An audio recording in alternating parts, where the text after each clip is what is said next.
Hey, what's going on, guys? It's Monkey here for MMOBomb.com, and welcome back to our free-to-play podcast, episode 90, just 10 away from the big 100 episode. I promise I'll try to make it as best as possible, so stay tuned for that one, just 10 weeks away. But today is November 4th of the year 2013. This year is quickly coming to a close, and I've got my usual co-host with me today.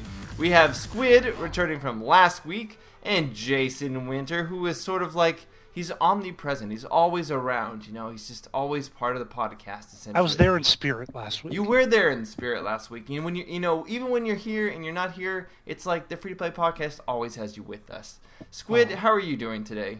I'm fantastic. I have to ask, how was your guys' Halloween? Did you guys, Jason? Did you dress up? I did not dress up. However, just yesterday, went to the store, got some groceries, and bought some discounted candy. So that's pretty much my Halloween. Candy. Yep. Did you just play the I don't know, like football fan, like average football fan or something like that? Like that was your. I played a single gamer who's too old to be living by himself and not having a real job. I think there's quite a few of those this year. That's a popular costume. I myself played the same thing. That's how we have it. So why don't we go ahead then and sort of give our viewers a little bit of an overview of what we're going to talk about today. Command & Conquer, of course, shut down. We got to talk a little bit about that, why we think it shut down. Neverwinter having a second module, its second expansion coming up. Speaking of expansions, Age of Wushu also getting its second expansion.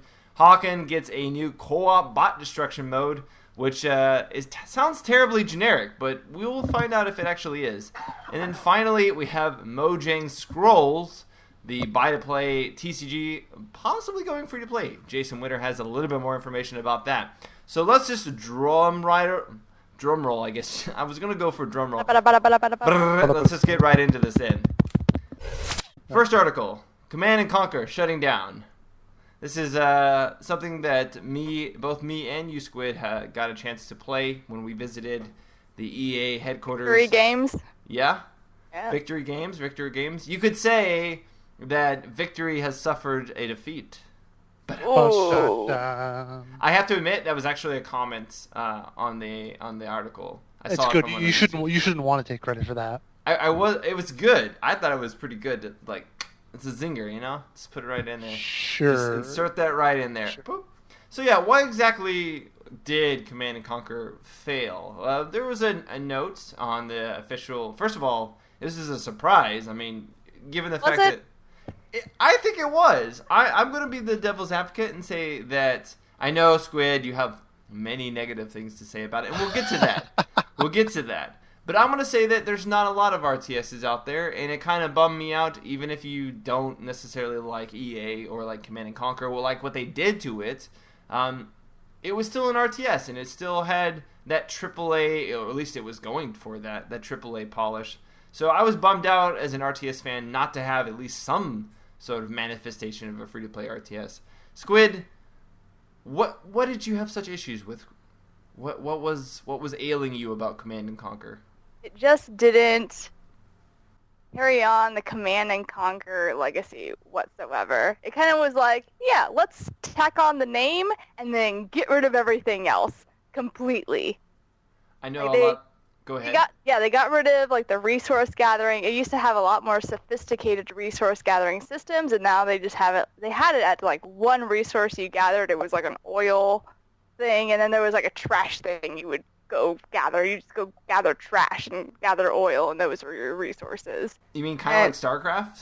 Kind of like StarCraft, and it was a lot more fast-paced like StarCraft. Like you just had to immediately gather resources and then go kill the other people, when before you would just gather resources and kind of build your base and accumulate everything, but this is a lot more fast-paced, and I think that's what lost a lot of Command & Conquer fans. There was also... But I would say just having something that would be a little more fast-paced with less resource management is the sort of thing you think would do okay with a wider crowd if they're trying to break out of that, so... Yeah. But they're carrying the Command & Conquer name. Sure. It's not going to gather the past fans whatsoever. Sure. Do you think if they would have labeled it something other than Command & Conquer, it could have been okay? Yeah, definitely. So just by labeling it Command & Conquer, it failed? Yes. Because it was not Command & Conquer? Yes. They could have just called it generic RTS number 45. You know, slap on that usual sort of naming scheme that EA does, and they would have an RTS. But no, they have to use previous titles, and I think it did. Like, I agree. I think it did bite them in the butt there. So they shut down Victory Games. They shut the studio down, but they do say that Command and Conquer will be sort of revitalized in a new version. Mind you, there's been, I think, 4 Command and Conquer games shut down in production over the last decade. It's like cursed. The series is cursed. It just never comes out. Is it? Is it, or is it a EA, like, strangle holding? That's an EA curse. It's like they got branded by EA, and forevermore they can no longer produce. Because the original studio, which I believe is called Westwood, got dissolved by EA. And then, EA is basically trying to find a publisher, or find a developer, rather, that's apt enough to create Command & Conquer. But I don't think EA is, like, realizing, maybe with this they're realizing that it's not them. No, it's not you, it's them kind of thing. It's like, it's not you, it's me. Like, EA says that to people when they destroy a studio, but I don't think they actually mean it, I guess you could say. What were you saying, Squid? I think this is going to be the last you'll probably see of Command & Conquer for a while. I don't think it's going to come back for quite some time, maybe years and years down the line. Yeah, I mean, eventually, like you said, the name still has value and people are still interested in it, so they'll try to back out and give lip service to something else coming out at some point, but it's probably going to be a while if you were a big fan of the series. I'm curious, guys, like, do you... Like, they always seem to try to make a free-to-play version of all their popular hits. Battlefield, they have a free-to-play version of that. Star Wars, they have free-to-play. And they're going to make Star Wars, Battlefront, which is not going to be a free-to-play game. With the Command & Conquer series, it kind of just seemed like they were trying whatever, and eventually they just were left with free-to-play. And they're like, oh, let's just try free-to-play with it. And now they're like, well, free-to-play doesn't work. People hate this free-to-play model. There was complaints of, like, balance issues and grinding to unlock commanders and what we saw is that there was a lot of problems with the balance of just the units by itself. Like, there was unit balance problems.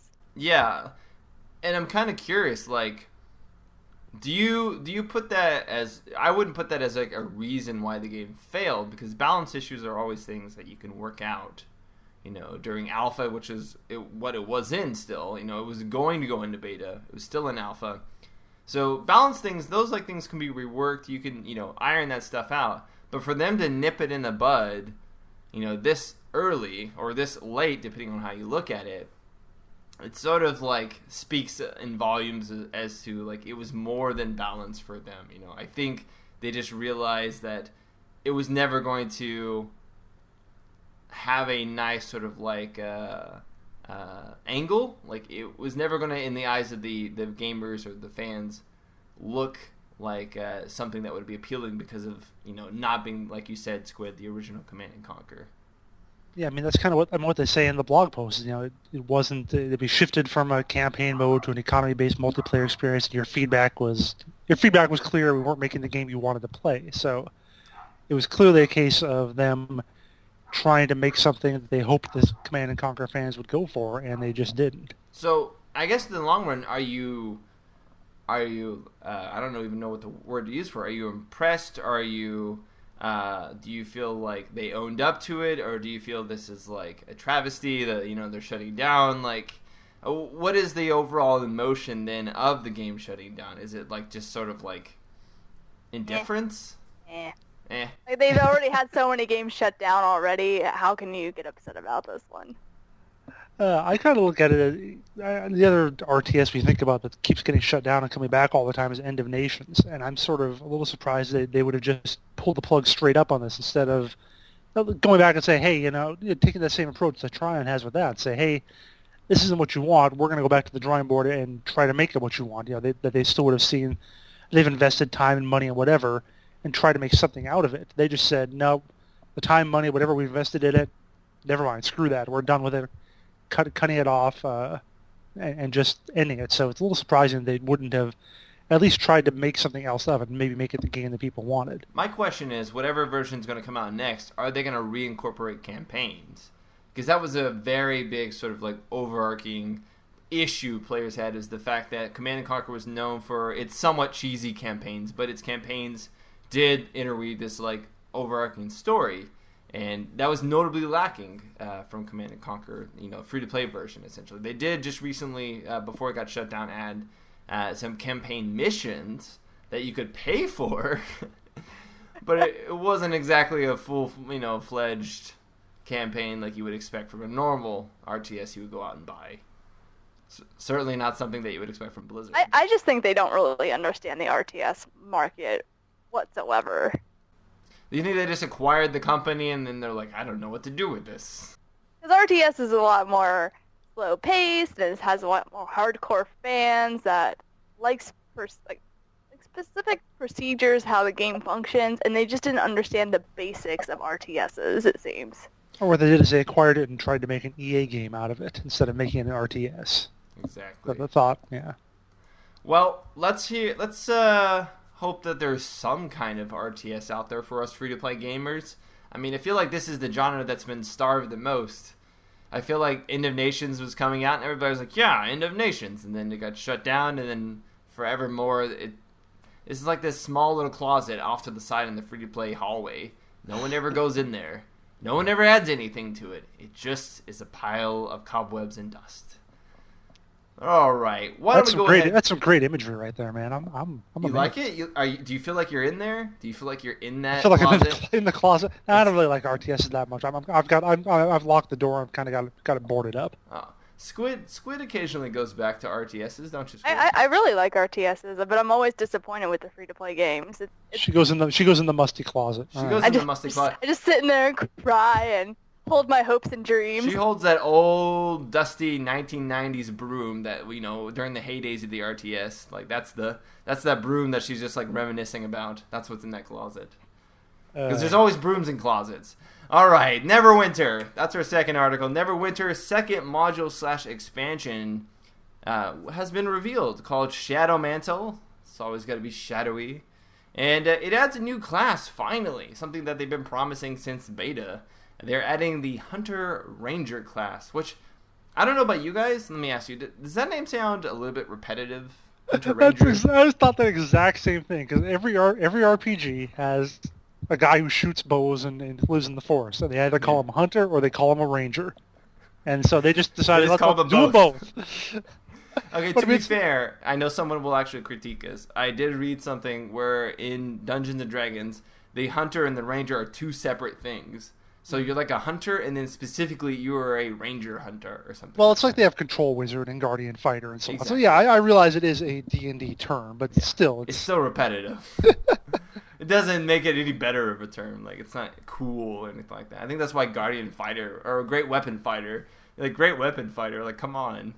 Such a boring name. All right, so yeah, new class. It's kind of a combination between like I guess your typical archer and then also a rogue, which makes me think, why would you ever play a rogue anymore? Because in the video, which we'll show during this piece right here, in the video, the trailer shows like this guy stabbing and doing all kinds of rogue-like things, but then also shooting everybody from afar. Besides the new class, which some people, of course, will come back for, there's also a brand new campaign players are able to participate in, and this campaign finally pits you against the evil undead sort of like lich that's been controlling a lot of the undead minions that players have been facing before. It's called the Dread Ring campaign, and players will be able to fight Velindra Shadowmantle. So, I don't know, I kind of feel like for those who are into Neverwinter, a lot of people I know have sort of left Neverwinter after reaching level 60 for one reason or another, but I'm quite impressed, and I have to give kudos to Perfect World and to Cryptic. This is fairly regular updates of significant amounts, I would say. New campaigns with new voiceovers, because they do have voiceovers in these campaigns, a new class, and it wasn't too long ago that we got the first Neverwinter module/expansion. Jason, for you, we played a little bit of Neverwinter. Is there anything in this that would want to make you come back to it? Are you interested in the story or the new class, or is it basically something that's only there for players who have sort of committed themselves to Neverwinter? Well, the funny thing is, though, that despite every MMO having a pew hunter ranger guy, I hardly ever play them. I have I've made maybe like 3 or so throughout all the MMOs I played, and they're never like a main or anything. So I guess on that level, that's not something I want. Although I understand a lot of people do. A lot of people wanted it right from the start. It's really surprising that it wasn't, and I wonder if it was a big mistake. If because they didn't, those people who wanted it have already kind of moved on and aren't paying as much attention to it now that's in there. Yeah, I mean, there is a lot of things that they promised early on that they're adding now. For example, more Paragon Paths, which for those of you unfamiliar with Neverwinter, Paragon Paths were a way for you to like specialize your control with wizards specifically. So everybody had different sort of abilities they could choose from and different, things that would increase their passive stats. But Paragon sort of let you say, take your electrical focus wizard and make him more fire, just like add fire abilities instead of, electricity, that kind of thing. That shift in how you actually play your class. And that was a big draw for people. But at launch, there was only one Paragon path, only one for players to choose from.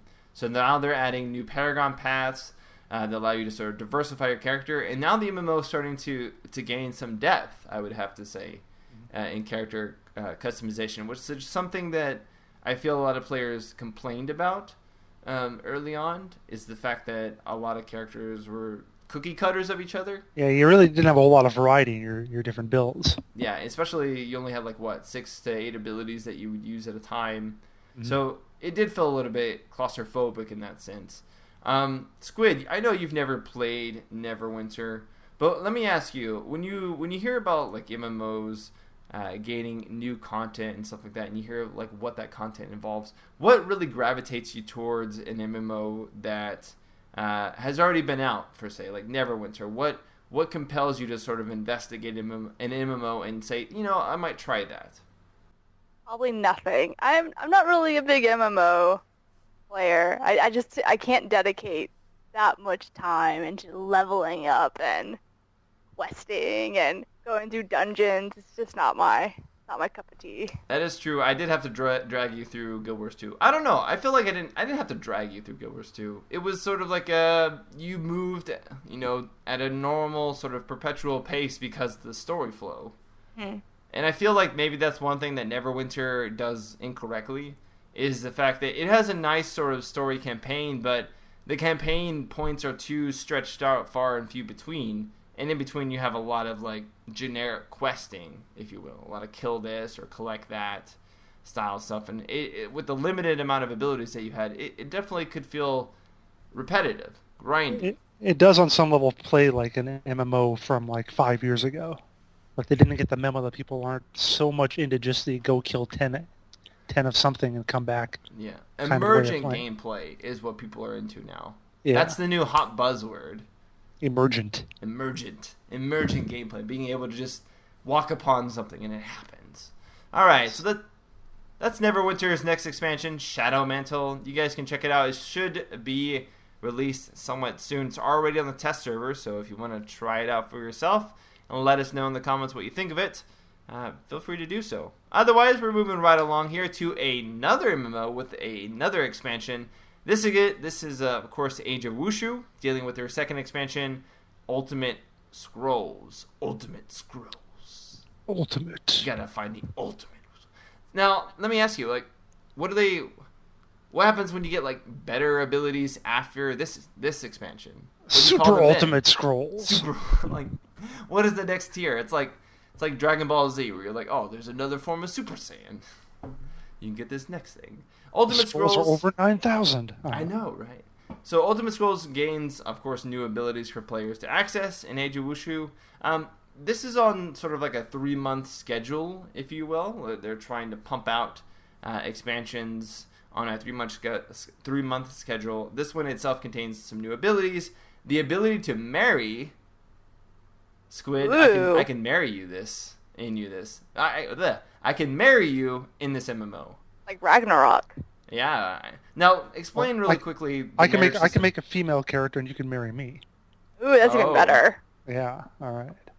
So what happens? Okay, so if I get another. Oh, okay. So one thing in particular, I was working the logistics of that out. One thing in particular, Age of Wushu, because it's set in a dynasty era. All the males have to do all of the sort of setup of the marriage. They have to propose. They have to pay the legal fees associated with the marriage.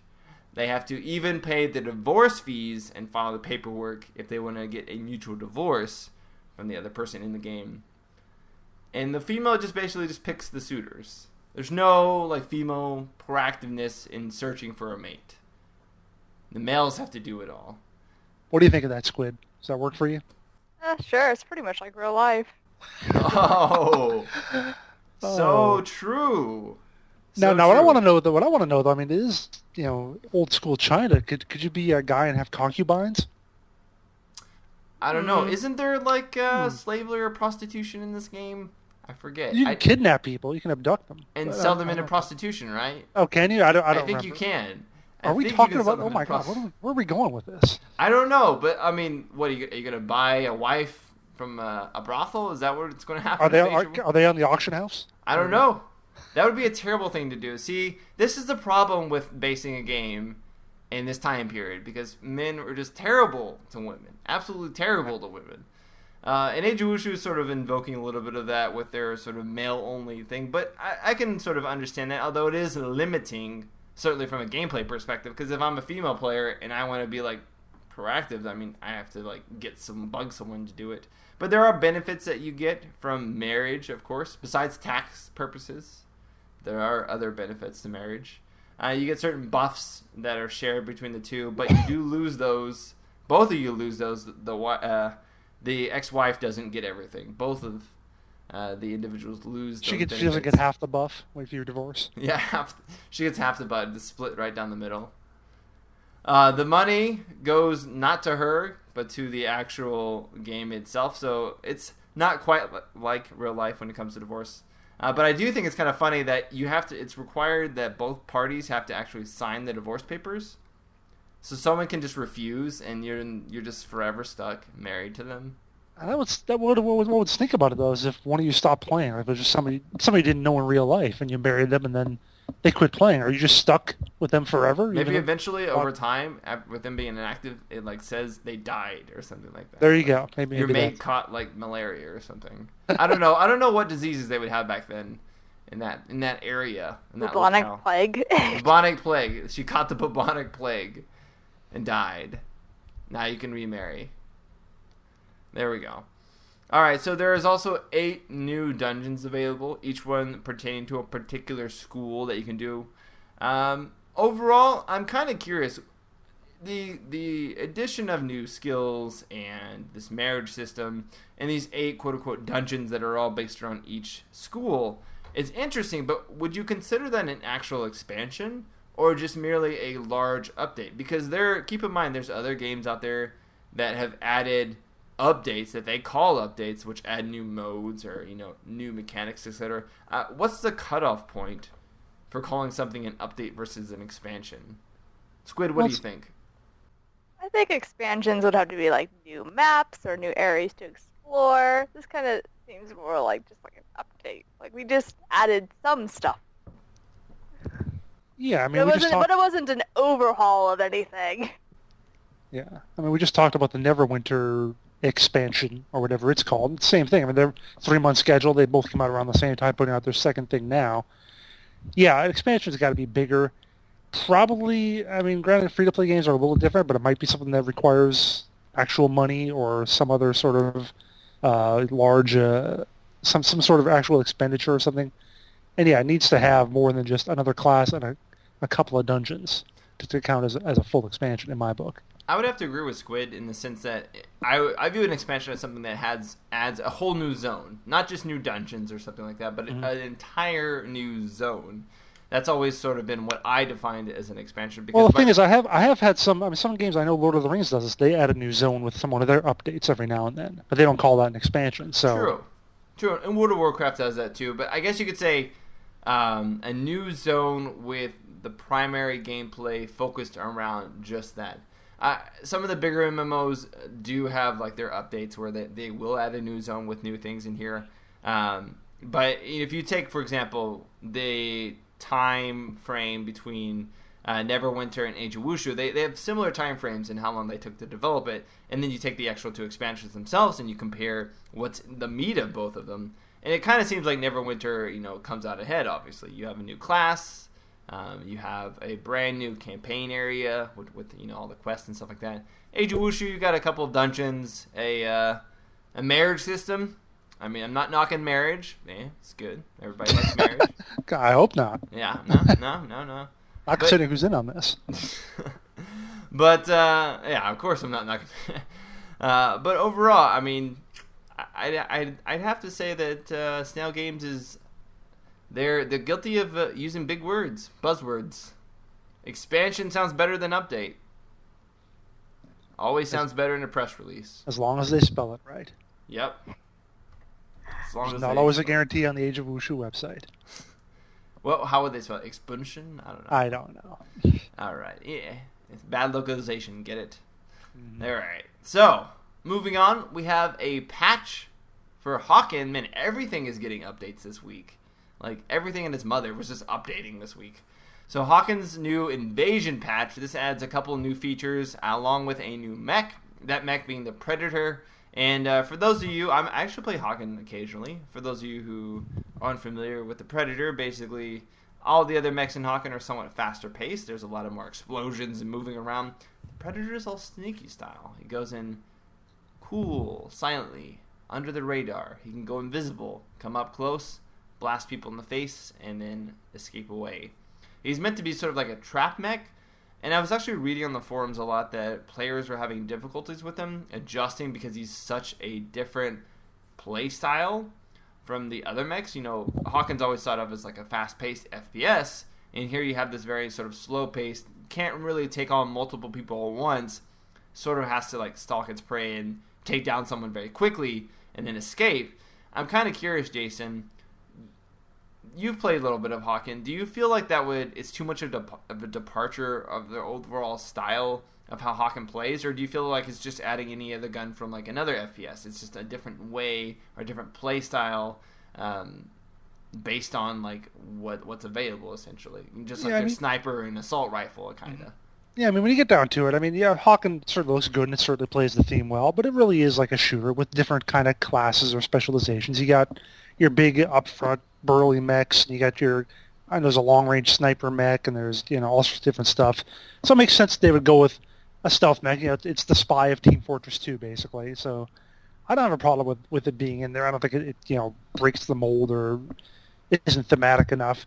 It's the sort of thing, like you talking about people having trouble with it. It's probably going to be like the spy in Team Fortress 2, where if you don't know how to play it, you are absolutely horrible, and you can't contribute at all.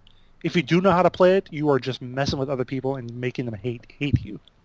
Yeah, I'm really curious to know like how it actually does from a player who is very experienced with it. Give it like a couple of months essentially. Because what I can see is that all the mechs are generally based around brawling. Unlike a normal FPS, Hawken has quite a large HP pool. It takes several seconds versus just a brief 2 or 3 second burst. Yeah, there are no headshots. Yeah, exactly, to kill someone. So when you're working with a class that is very burst oriented, very fragile, has to hit and run kind of style, it sort of becomes a little bit wonky in my eyes unless you're really good, because unless you kill that person in that brief instant, which is very hard to do given how Hawken's weapons are balanced and how everybody's HP is, you run the risk of just not killing them and potentially opening yourself up to large amounts of counterfire. So people overall mentioned that the weapons themselves had like a high rate of heat generation and a low rate of fire. So it does seem like a class that has to be, you go up to them, you unload everything, hope to God that they die. If not, you run away kind of thing. So it's not going to be for everyone. Hawken definitely is more of a fast-paced mech FPS. But let us know in the comments what you think of adding this type of mech to a game like Hawken would do, and whether or not this would be something that you want to check out. More importantly, though, there is the new update in Hawken, which is the co-op bot destruction mode, which I have to ask you guys, could that name be more generic? Like co-op bot destruction? That's actually the name? I thought you just wrote it there. No, that is the name of the mode. Oh, man. Co-op bot destruction. I read that, I was like, wow. Like, I understand they're bots, okay, like they couldn't come up with anything better. Co-op bot destruction. They couldn't call it like... I mean, the patch name is Invasion. They could have just called it Invasion. Okay, that's going to be the challenge. Leave a comment below if you can come up with a better name than co-op bot destruction. Yes, come up with a better name. I should add that as like a secondary question of the week. What is a better name for Hawken's co-op bot destruction? Leave us a comment. Yes. And there, so co-op bot destruction is you and some friends versus waves and waves of enemies. We've seen this before in other games. Even Team Fortress 2 has a co-op versus bots. Ironically, robots. But they call it man versus machine. So, man versus machine. It's a little catchier, you know. It's got a little bit of pizzazz. But co-op versus bot destruction, a couple waves. You can upgrade your mechs in between the waves. You have unlimited lives, but if you die, you must be revived by teammates. So it adds a little bit more of a tacticalness to it. You can't also switch in between the mechs when you die, so you're kind of locked into a particular mech that you choose at the beginning. At regular intervals, there's also boss mechs for you to fight, so it adds a little bit of mix-up. And overall, this represents the first major PvE style mode for Hawken. Now I'm curious, Squid, I know you're not much of an FPS player, and by much I mean you're not at all. Not at all. FPS. Not at all. Not at all an FPS player. So I'm curious if this was focused on PvE. You just fighting bots and what have you, and you were doing this with friends. Would you actually play? Like, would that be enough to bring you in, where you didn't feel like it was too competitive, or that you had to make too many quick reactions, or is it still something that wouldn't entice you? No, I'm not interested at all at it. Like, Zero whatsoever. interest. You're saying it's a very guy-oriented game. I'm not saying it's a very guy-oriented thing. I'm just saying that I have no interest in it whatsoever, just because I don't play any FPSs whatsoever. Fair enough. She doesn't play FPSs. She doesn't play MMORPGs. Does she actually play anything? She plays RTSs, okay. and she plays TCGs. Yeah. And she does play MMOs sometimes when I make her. She played EVE Online. She was an EVE Online player. That's like that's like as MMO as you can get. It's pretty slow-paced, though. That is true. So you need slow-paced MMOs. We gotta find a new slow-paced MMO for you. Find me a slow-paced first-person shooter, and then I'll consider it. Arma 3. There's your slow-paced shooter. Arma 3 is like super hyper-realistic. You gotta crawl on your stomach for a mile, and then take a shot from 400 meters. Or get killed after crawling on your stomach for the mile. That's what'll happen. Or get killed after crawling. Yes, both of those could happen. I have to get you playing Arma 3 and then record it and see how that goes. Alright, so that's Hawken's Invasion patch. Hopefully they can come up with a better name for co-op bot destruction. But for our last article here, we're going to talk a little bit about a game that's not free-to-play, but may be going free-to-play, courtesy of Jason Winter. Well, it's not going to go free-to-play because of Jason Winter, but Jason Winter's going to talk about why it might. Yeah, it's your decision. You called them up, you're like, this has to go free-to-play. And they're like, yes, Jason Winter, of course. So what is that? What game is this, Jason? That is Scrolls. And what is Scrolls? Not Ultimate Scrolls, just Scrolls. Is it Elder Scrolls? No, not. Although they did get sued by, or they were having some legal issues with Bethesda over that. No, Scrolls is the online trading card game by Mojang, the people who basically make Minecraft, and it's currently in beta. Allows you to buy game access for $20.95. But Mojang co-founder Jacob Porser came on last week and said, try to find the exact quote. I didn't put the exact quote in here. Okay. No, I did put the exact quote here. It says the goal is ultimately to attract more players. The free-to-play option is on the table. If sales have already dried up just 5 months. That's not the quote. But yes, he did say the free-to-play option is on the table because they apparently have not been selling a whole lot since their initial push. So it's interesting to see him this early. It's still in beta, and they're already talking about going free-to-play.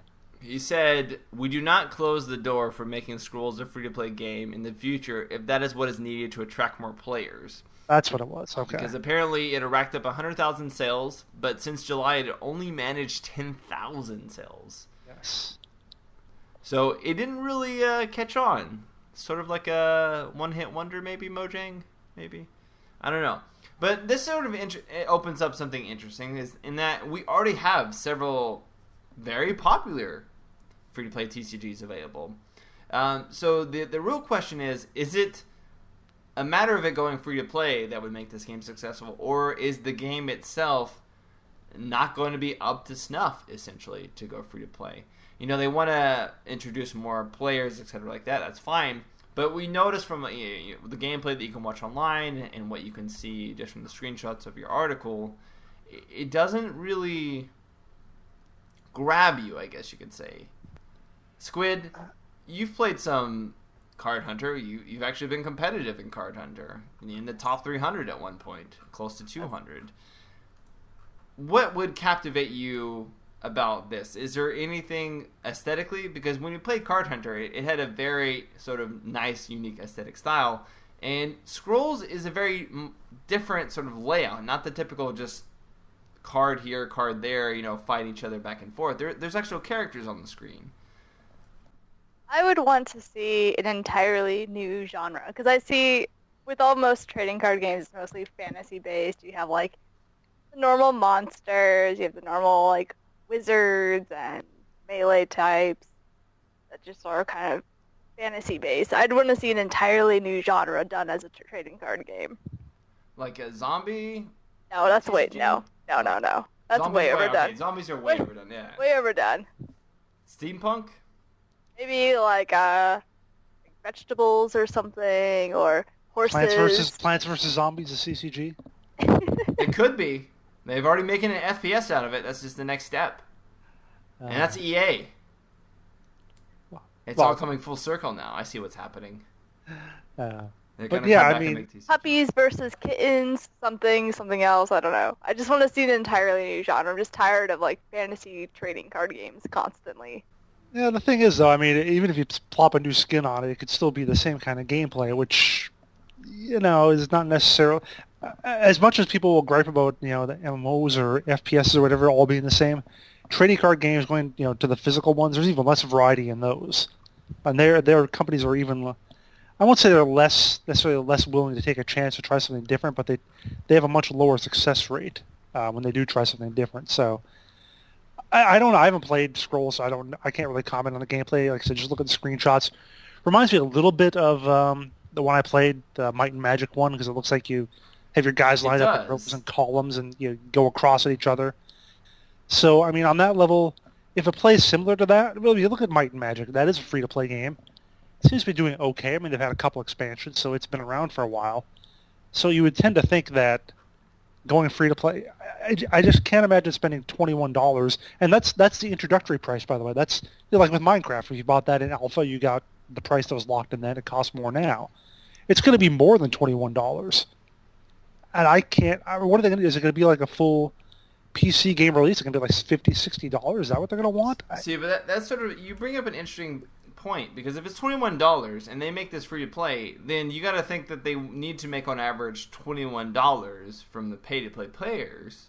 Well, they need because they'll have more people. So if they have 3 times as many people, True. they would Okay, $7 per or whatever. So that is true. I didn't think of it from that perspective.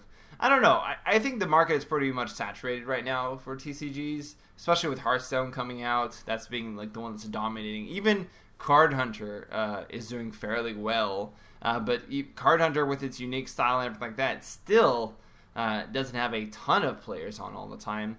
So TCGs are always a very niche market, and while certainly Mojang's name behind Scrolls, I think, would give it a nice boost for free-to-play, I think we may see one of those curves that quickly rises and then sort of just drops off as time goes on, because the name can only get you so far. It may have already dropped off based on what they're talking about. Exactly. But in comparison, Minecraft, again, admittedly an entirely different game that came out at a very different time. Minecraft, had a huge current boom afterwards. So people were really looking forward to Scrolls, but it kind of just died down after it went into beta. We'll see if going free-to-play actually would do anything to help the game. Whether or not the game goes free-to-play is up to the developers. But I'm going to have to ask you, Jason, as our professional in-house TCG expert, what is your percentage chance do you think that Scrolls will go free to play? What are you feeling? Are you feeling a yes or a no? I'm feeling a yes, but let's see. How about the question is how long? Okay. How long before it goes free to play? I would say less than 6 months. 6 months. That's what I'll give it. 6 months from now. 6 months. All right, we'll put you down for 6 months. Now this will be a betting game, right? So I have 6 months for Jason. I'm writing it down right here. Squid, what do you have? Let's say, I'll say like a year. 1 year. Yeah. She's going long term. Okay. All right, I'm gonna go right there in the middle. Then I'm gonna stick myself right about 9 months. It's pretty close. 9 months for me. And that is our prediction. Now I'm going to put this into a sealed vault, and we'll open it up whenever Scrolls goes free to play and read it back off. And the winner will get whatever we decide they'll get. We'll get a free subscription to Scrolls. Yeah, exactly. Get a free copy of the game. That's what Get a free copy of the game, exactly. For everyone. There are no losers in this game. All right. So, yeah, Mojang Scrolls, maybe going free to play. Just win? Who knows? Alrighty, so we're going to move on then to the weekly bombs here. Now, starting off, I'm going to go ahead and give my A-bomb to Battlefield 4. Battlefield 4, of course, released on October 29th or 30th, right around there. I didn't get it till the weekend. I tried it out, Yes, I got it on Wednesday, rather. Tried it out, and while it is grippingly fun at times, there are a majority of bugs in the game, a huge majority of bugs in the game that have gone completely unaddressed for the past week. Everything from almost half the players disconnecting at times, to the servers crashing, to audio completely cutting out in the game for everyone when a particular person with a particular gun with a silencer on it shoots it. The entire audio... That's a good silencer, then. Yeah, silences everything. It silences the entire world. That's the best silencer ever. Just compensate for everything. So yeah, that's going to be my A-bomb to Battlefield 4. Rubber banding, really bad netcode, really horrible crashing bugs, just overall a mess of a release. So basically every other EA release in recent history. Nothing new. No. I guess I shouldn't be surprised. Jason, what's your A-bomb to bomb? I'm going to give an A-bomb to the PlayStation 4 launch lineup. My God, have you seen this thing? Is it bad? It's like nothing. There's nothing there practically. Because what were the two games that people were really looking forward to? Well, Watch Dogs. Watch Dogs was a big one. And I've also been kind of looking forward to The Crew. I thought that looks kind of good too, but that's also been pushed back. So you look at the list right now, and it's like 25 games there, and most of them are stuff that we already know about, stuff we've already played. There's DC Universe Online, War Thunder, NBA and Madden, and just nothing really, not a whole lot of really original stuff that you go, oh my gosh, I have to get a PS4 because I have to play that. So I don't really remember the last time a launch console had like a really great title. I guess you could say Halo for the original Xbox. Sure.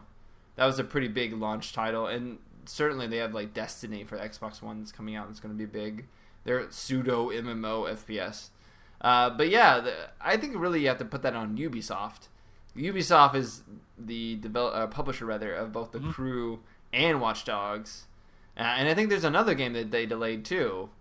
There's like a bunch of games that they delayed. So they delayed those two games, which of course means that the lineup for the PlayStation 4 in terms of next gen is quite lacking. Now, Squid, what is your A-bomb to bomb? I don't know. For some reason in my mind, I can only see Toki. And so I'll just have to give a bomb to Toki, which is my little puppy. Describe Toki for everybody, what this dog looks like. He's so cute. He's like a little white snowball that's all hyper, and he's always looks super happy. His ears are perked up. Well, he's a little white terrier that I found on the street, and I kept him. Aww. Aww. I'm gonna go rub my face in his face after I get done with this. The cuteness, it's too much. You imagine a squid rubbing a squid's face into a puppy's face? That just seems like cruel. Oh, especially a puffy white puppy. Yeah, just put a squid right in the face? Come on, that's like a little bit mean. You'd get ink everywhere, and now the puppy would be black.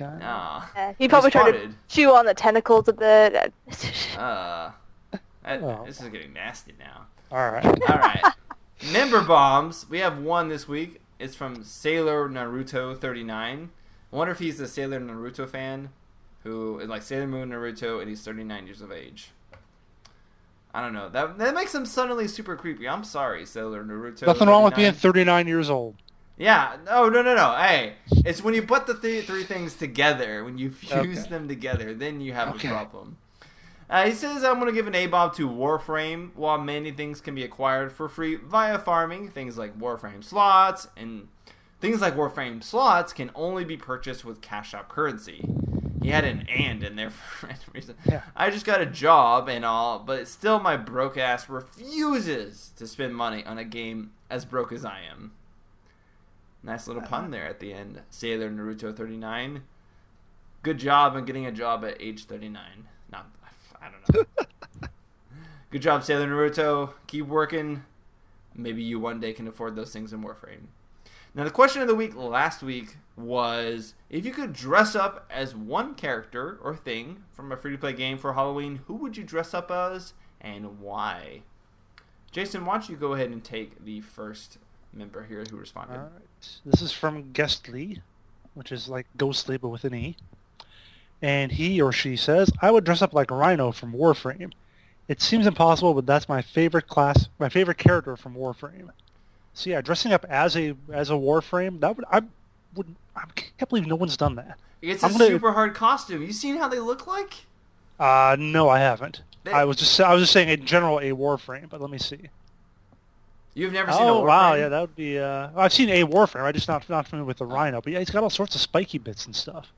That's a lot of like latex and like all kinds of stuff to get that look going. Right. Oh yeah. Guessly, if you ever could do that, send us a picture. That would be amazing. If anybody ever finds a Warframe cosplay, let us know. I was about to say, I'm just now looking at Google Images for Warframe cosplay, and it's not so great. Not so great, guys. There needs to be a better one. All right, Squid, why don't you take the next member question here? Azur Lerouk. Okay. I would like to dress up as Nin Toaster. What's a Nin Toaster, you might ask? I have no idea. Oh, I looked at the picture link. It's a toaster that plays Nintendo. Oh, that's amazing. The original Nintendo. I have a picture here. I'll display the picture for everybody here. He wants to dress up as a Nin Toaster, so is his head gonna be like in the cartridge? Like his face is gonna be Mario? Yeah, I mean, how does that work? I mean, if you look at the thing you push down and the slots there, it kind of looks like eyes and a mouth in a way. So maybe put that in the front. Maybe. I just wouldn't want to be the cartridge. Like I would want my body to be the actual toaster, and then my head, my face, come out of the cartridge and be part of the cartridge art. It just has to be a helmet, like Daft Punk style. Like the entire helmet is just a toaster. There we go. It's a giant toaster helmet, kind of like Destructoid's head, but it'll be a toaster helmet. I think it's better. Let's do it. All right. And then finally, we have possibly the hardest name of all three.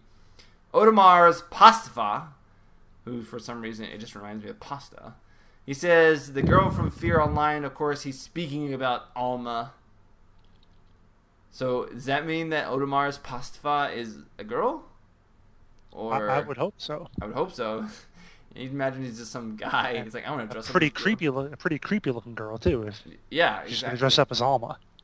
You got to be short, with long hair, ghostly pale, pretty much any inside gamer essentially. All right. Oh, there's actually one more here. We have V2099, who says, I'd say Undying from Dota 2 in normal form. He mentions normal specifically, not normal. The picture shows normal and not normal, I think. Yes, the picture shows both.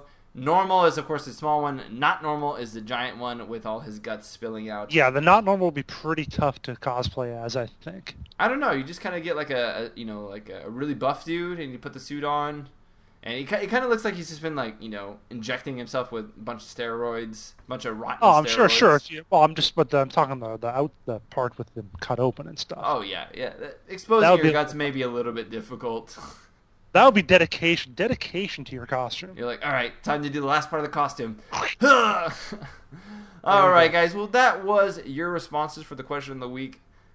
The question of the week for this week is, what is the most memorable quest you've ever done in an MMO? If there's a quest or a quest line that you really remember, it was iconic to you, you hold it dear in your hearts, please let us know. It could be from the first MMO you played, the most recent MMO. It doesn't matter. Just what is a memorable quest line or quest that you've done in an MMO? Let us know in the comments down below. Shoot me an email at michael@mmobomb.com if you want to let me know there, or leave them on the comment section on the official post on mmobomb.com. Alright guys, that's been our free-to-play cast of this week. Thanks so much for sticking around and just listening to our rants and raves. As always, this is the part of the show where we let you guys know how you can contact us outside of the bubble that is a free-to-play podcast. We do exist out of this. When you turn off this video, we don't cease to exist. We continue on. I myself am available at Spunkify on Twitter, and email, like I mentioned before, michael@mmobomb.com. Now, Squid, how are you? How can people get a hold of you? Oh, through Toki. I'm sure you can just send out a Morse code through the air at a frequency where he can hear it. He'll write it down in the yard with his little paws, and I'll go out and read it the next morning. He'll write it down with his poop? Yeah, that's exactly what he'll do. And then you go pick up that, and you're like, oh, there's a code message in this poop. It says LOL. LOL. Oh, I see. What a text message. Or, sorry, tweet. A tweet of poop. I don't know. Anyways, Jason, how do people get a hold of you? Not through poop, that's for sure. Oh, No, you can find me on the Twitter at WinterInformal. Also, I blog at jasonwinter.wordpress.com. I actually wrote something today. Go figure. And I also stream occasionally on twitch.tv/JasonWinter. I guess someone could get a hold of you, Jason, if they smeared poop on your house. They could get my attention, that's for sure, but I don't think I'd respond. Maybe not kindly. They could write their number on your house. That's one way they can get a hold of you. Rather let you get a hold of them. All right, that's enough about poop, guys. Thanks for joining us on this episode here of the Free to Play Podcast. We'll see you guys next time. As always, feel free to check out all the latest articles and news that we've discussed today, as well as any newest videos and giveaways that we've given out on mmobomb.com. Until next time, guys, see you later. Spunkify out.